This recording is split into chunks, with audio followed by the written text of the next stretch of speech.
Hey, what is up guys? So season's going to be taking place tomorrow at 6 p.m. I will be streaming, so if you want to join in on the action, link to my Twitch down below in that description box. But I'm here to show you guys my Demon Hunter build. It's an icy hot Demon Hunter build, and I think it's actually really good, and it doesn't require any gear. The only thing that you really need is the gems, but those are really easy to actually get once you go ahead and actually do the greater risk. But I'll go ahead and show you what the build does. Right now we're going to be doing it on Torment 3, which I think is kind of, I'd say optimal to do most of your just regular rifts on, because sometimes when you get into the higher Torment, it just takes more time. So let's go ahead and do a regular rift on T3.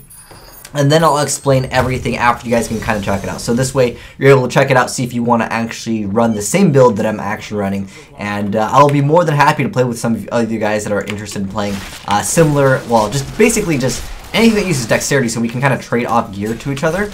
I think that would be very optimal to actually just be able to trade gear. That way we can, get all of our parts relatively quick. And this build is just so optimal. I love it so much, just because it's super fast. And that conduit effect is actually from my gem. I didn't actually hit a shrine.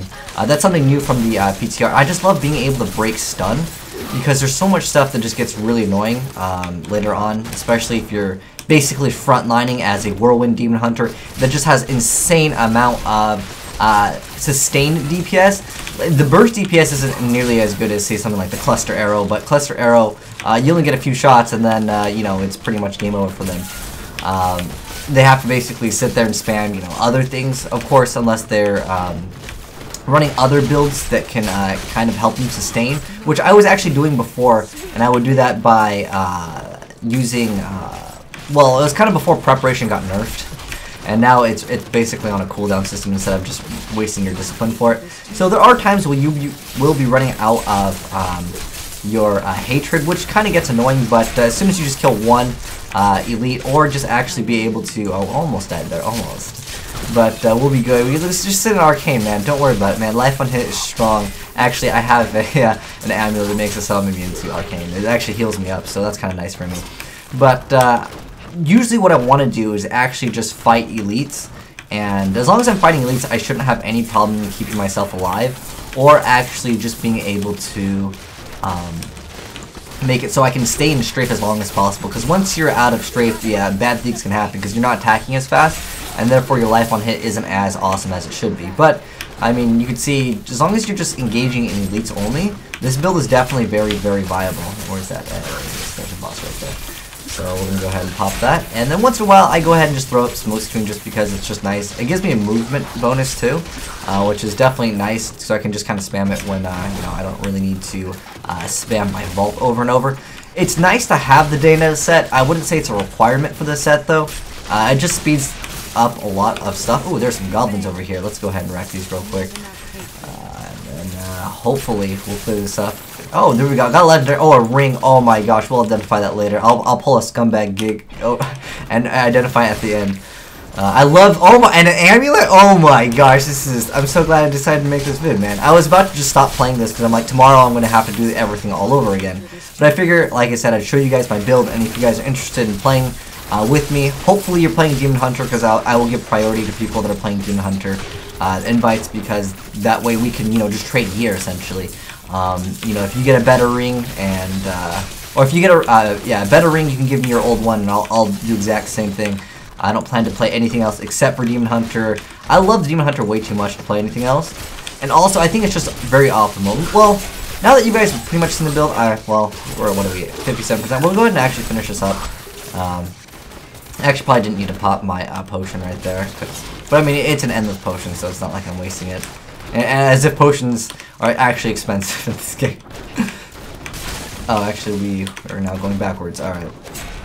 So, let me go and show you the passes while we're doing this. Now, Perfectionist will definitely be a lot better with the, I think it's called the Teja gem. I'll show you the other gem that I could be using later on.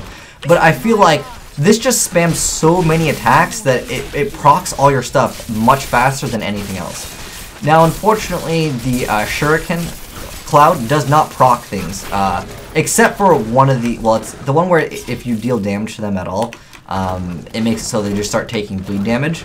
That gem is really overpowered now. It will probably get nerfed relatively soon, because that gem is out of control right now.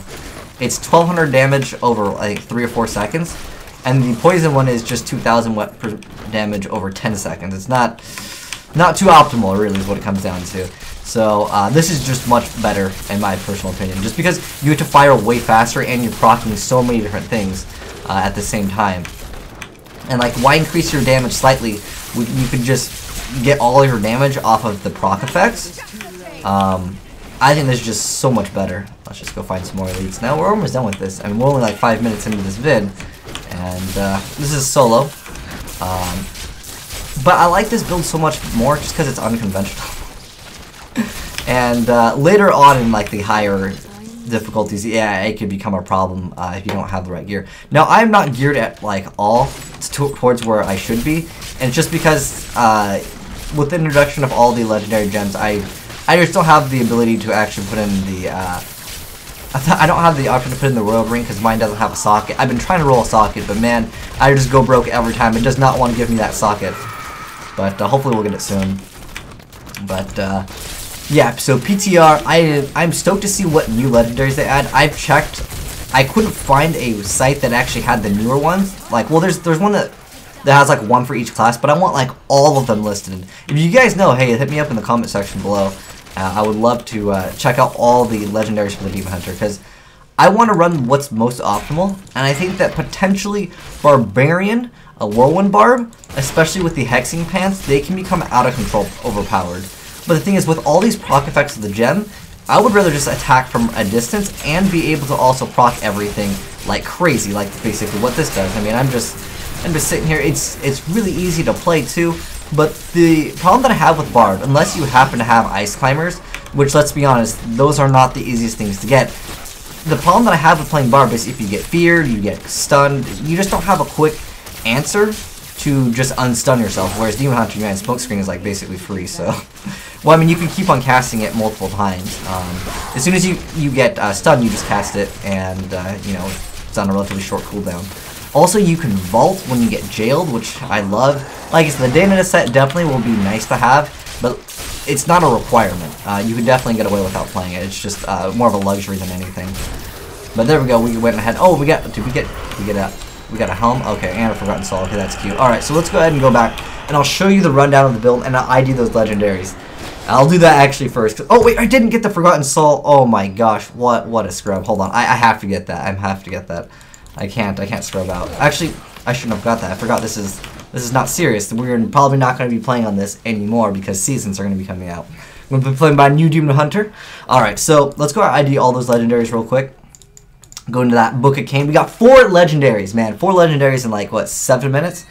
Alright, let's go ahead and check them. Oh, one of them has a socket. That is good. Fire. Oh, this is actually not bad at all. This could be like a almost perfect item, but I like the Countless Julia's cameo because, yeah, arcane damage, but this is not bad at all, realistically. I just want that crit hit chance. I would probably re-roll that, I would roll that fire into a crit hit chance, just because I need this to actually proc. I know, like I said, my build is not optimized at all because I can't roll a socket. I just never. Oh my gosh, we got the Haunt of Voxo, and it rolled crit chance life. I could change that reduce cooldown into a pretty, that's an okay one, to be honest. It's about the same as what I have right now. But the thing is, I don't, well, actually, take it back. I have stun forever. I might actually want to try this out. This is not bad, but I think I want to keep this. I'll mess with it, but it doesn't matter because it's not PTR. This is absolute trash, and we'll never use that. And the Oculus Ring, what's funny is they introduced this into the game, and then, like, it's just absolute trash for whatever reason. They should have gave it a really good secondary effect, but... let's go ahead and actually check out the build now. So I'll go over my passives real quick. So Shuriken Cloud, it's a Whirlwind assassin, so you want to stay up in the front lines, and this it's a luxury. It's not really required, but it helps against Jailer. And once you have the data set, this is really sexy, but it's, like I said, not required. You want Strafe Icy Trail because since you're going to be up in the front line, Shuriken Cloud does a lot of damage anyways. It does more damage than you would normally off of, let's say, one hit with Strafe. The thing is, Strafe hits so many times, and this is what makes Strafe so good, is I'm able to just basically abuse all of the on-hit chance.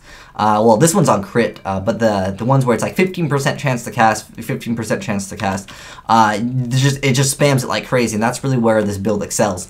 And also the Icy adds, you know, basically another 100% weapon damage. And when you combine it with some nice Firewalkers, you can get some additional damage. Now, I don't really care to increase the damage of Strafe. I actually need survivability more than anything. You can actually buff your DPS more if you actually go to physical skills and you actually buff Shuriken Cloud or the Chakram. So keep that in mind. That's totally optional. I want to actually just re-roll everything. Like normally this would have like increased companion damage. I actually would prefer to have like resistances or more defensive stats than anything, because when you're up in the front line as Demon Hunter, other than life on hit, you don't really have like the life gain on hatred. As of right now, I don't think that there's anything available, but if I'm wrong, hey, just definitely correct me on that. But going back to the passives or the skills, punishment, you just want to stay in strafe as long as possible. Smoke screen displacement, or you can, I mean, it's totally optional. I mean, you could try if you want to do this. I think special rage is not bad. I like how there's damage on this, like they're physical.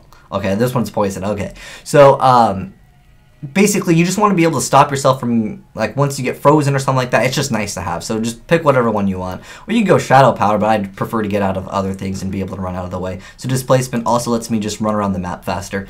And then Companion, it doesn't really matter what Companion you choose if you're running the full set anyways. But I think that the best one will probably actually be Boar for this, simply because you don't want to die. You will die, like, really, really fast if you don't happen to have Boar. I've noticed that. It just makes your toughness go up through the roof. And like I said, I need to optimize this. My toughness could easily be at, like, you know, 12 to 15 if I optimize this. If I actually have the correct gear, essentially, I can boost my stats up much better. But as far as passives, you don't need to run ambush. I like it because there's a lot of small things that just get melted by this, and I like this a lot.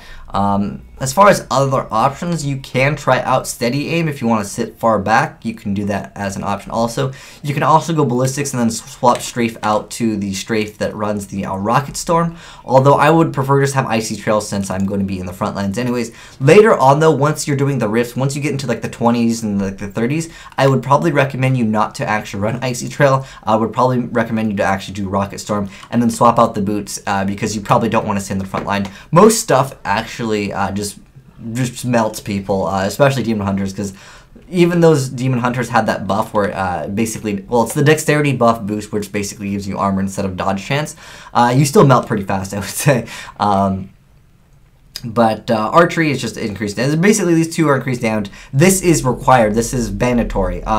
Actually, one thing that's actually mandatory in this build is Reaper's Wraps, but that's really easy to get, so we won't really worry about that. It just makes it so whenever you grab a health globe, you not only get the bonus from Reaper's Wraps, but you also get the bonus from Blood Vengeance, so it basically gives you over 50% of your hatred. It's so good. It's like OP, man. But anyways, lastly, I'm running Perfectionist. I just want to be able to keep myself alive in this build because, like I said, it is a Whirlwind Demon Hunter. Most of the damage you're actually doing is just off of your procs. It's not necessarily off of all your damage, but you have so many things proccing. You have the Icy Trail proccing, you also have your Firewalkers effect, and you also have the Teardrop of the Starweaver, you have the Pain Enhancer, you have the Wreath of Lightning. So you're just basically proccing everything, and obviously this will get much and much better because while under the effect of Wreath of Lightning, you gain increased movement speed, which can increase your strafe, so you can clear things out much faster. I feel like once they release something that's just really good for, I know that there's that rune, I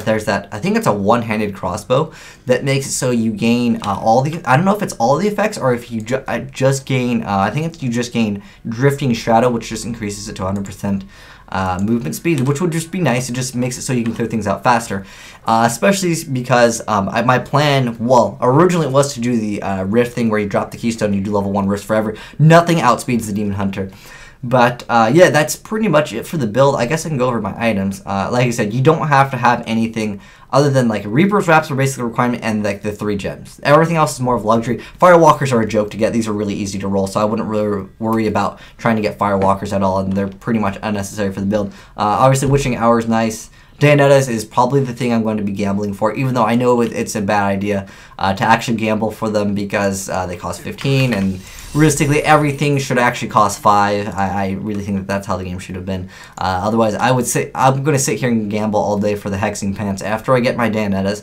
I want to get the Hexing Pants just because it gives me 25% increased damage, plus all the hatred generation is increased by, I think, well, it's your primary source of whatever generating. It goes up by like 20 or 25% for the Hexing Pants, and that way when I'm grabbing those globes, I would assume it would work. And if it does, then oh my gosh, guys, this will be even crazier. I've been gambling all day. You know, let's try to gamble right now. Let's see if we can get him right now. That would be super sick if we can pull off the. Oh, it doesn't look like we got him at all. But I can't wait for PTR. Oh, PTR is actually over. I mean, 2.1 seasons to come live because I want to see what else they add into this game because I really love this game and it's a fun game to play for, you know, maybe an hour a day. But I'll be streaming it. Like I said, if you want to join with me, if you're playing Demon Hunter, Matt, I'll definitely send you an invite.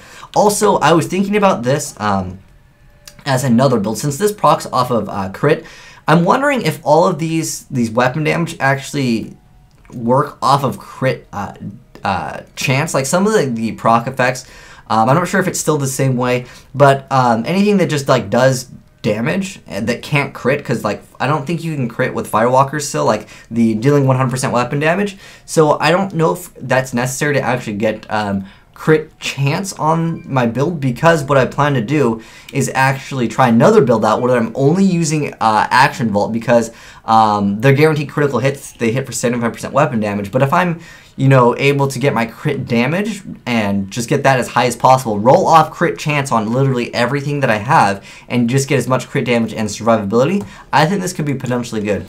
Oh, I mentioned briefly that I would show you that other gem I was talking about. My stash is so disorganized. But there's that gem that, just my stash, where the heck is it? Oh, let me see. It makes it so every time you use your primary, every time you spend your primary energy, it gives you like 0.5 increased damage. Oh, here it is right here. It's, yeah, Teguk. It's, you gain 0.5 increased damage for 3 seconds after spending primary resource. This effect can stack up to 20 times. I was thinking about this, but then I was like, well, even if I'm increasing my, well, I don't know what the maximum of this is, but even if I'm increasing by, you know, 20 to 30%, which is probably around where it's max, even if it's like 30% damage, I think that this is still going to be better just having all 3 of these. This is what I'm talking about right here, though. The Pain Enhancer, so overpowered right now. Because if you go to the Poison one, let me show you the Poison one real quick. It's this one over here. So it deals 2,000 weapon percent damage over 10 seconds. This does 1,200 over 3 seconds. And that applies, this just works. It's just 100%. But when you have like at least, what am I, like 54% crit chance, that's pretty much, you know, half the time anyways, and you only have to hit them once. Oh, one thing I want to mention, any damage you do triggers this, by the way. Like a lot of these things, like the Teardrop of the Star Weaver and the Wreath of Lighting, these don't trigger off of everything. Like on Shuriken Cloud, at the moment, I believe they do not trigger any of these proc effects, but this will trigger off of any damage. So, well, any crit hit, that is. But anyways, that's the build that I'm going to be running. I hope to see some of you guys over on the stream, or if you want to play with me, like I said, tomorrow 6 p.m. PST is when the actual 2.1 seasons go live, and then we'll, I don't know what the best way to level up. We'll talk about that once we go ahead and stream. But anyways, thanks for watching, guys. HG Gaming signing out.